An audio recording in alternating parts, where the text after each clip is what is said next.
Forest entomology has traditionally been focused on lists of bugs and their injuries to trees and methods to mitigate them, methods to control them. Look at traditional textbooks, whatever. I will reach out for a couple. Guide to insect borers in North American trees, right? Open any page there, and it talks about beautiful, fantastic creatures, of which many, however, are rare. Giant moths, I mean, where have you seen it last time? And the other thing is that you look at any page, it talks a little bit about where it lives and how it lives. The entire half of it is about injury and damage and control and which pesticides to use. It is setting up the story as us against them. Few of these books ask the big question, why are they killing trees on a bigger scale? It's not because they're our enemy, it's because something is happening with forests on a global scale. I think contemporary forest entomology has to look into the future. And I'll tell you why. It's getting hotter. Today, this year, there's more than 400 parts per million carbon dioxide in the atmosphere. It keeps climbing.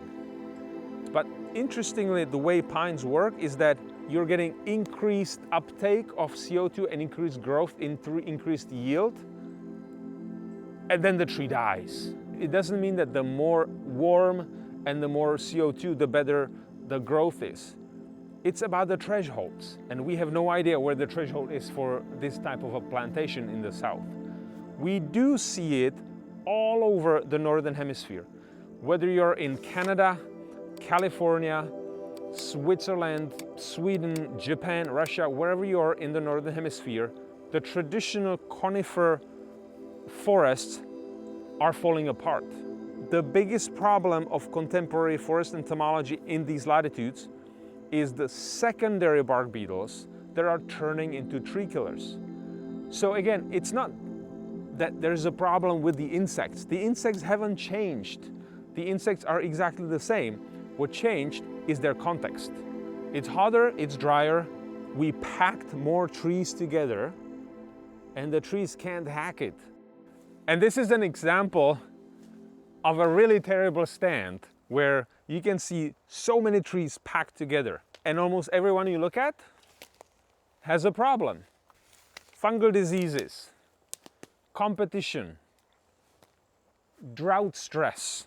The more trees you put in a square area, the more likely they are to be attacked by bark beetles, fungal diseases, suffer from drought, suffer from competition.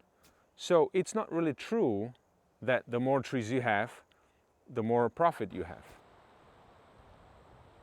We did something right here in the southeast. We learned that bark beetle outbreaks happen in densely packed plantations. We don't make those anymore. We thin our forests. And when trees have space, when their roots have space, when their crowns have space, they do so well, and the trees are so happy and healthy, and bark beetles have no chance here. And this is a nearly universal lesson for forests around the world. Spacing out trees makes them grow better and makes the whole forest more resistant against pest outbreaks. So we should not necessarily teach how to fight the pest. We should teach how to grow trees so the pest problem doesn't even begin. What I find fascinating is that The Economist of all magazines, the money-based magazine, recently put business and the environment in the same section. Because ultimately, as one economist said recently, it's not that an environment is part of the economy. It's that our human economy is ultimately a part of the entire environment and functioning of the planet. This probably seems like some sort of an, hippie environmental agenda. It's not really. We do need the forests to be profitable. But in order for them to be profitable, they have to stay alive. That's the beauty of forests, because states or landowners or everybody who manages forests, they have profits from them, from the functions that we all need, the oxygen, the water, the timber, the biodiversity, soil, all that also contributes to the profits of the owners. That's amazing. That's like the super cool solution that everybody's looking for. So I think in the new age of forest entomology, we should be paying more attention to the insects as a part of the whole system, not as an enemy. They're really important in maintaining the food pyramid. They're at the first layer of decomposition and feeding the rest of the ecosystem. They're also really important in breaking down the otherwise inaccessible wood and turning it into carbon in the soil. There are so many insects here, look at that. You can just keep pulling them out. This is a pupa of a click beetle that lives in this type of environment. I love these bugs, and I hope that other forest entomologists also love their bugs they're studying and teaching about. But ultimately, it is an economic question. The good news is that increasingly, the society realizes that. In Florida, for example, the government pays you money for planting more trees. In Switzerland, you can get paid for owning forest and supporting biodiversity. In many places, you can get paid by companies that sell their carbon credit on the market. So it's a market-driven carbon storage and carbon capture.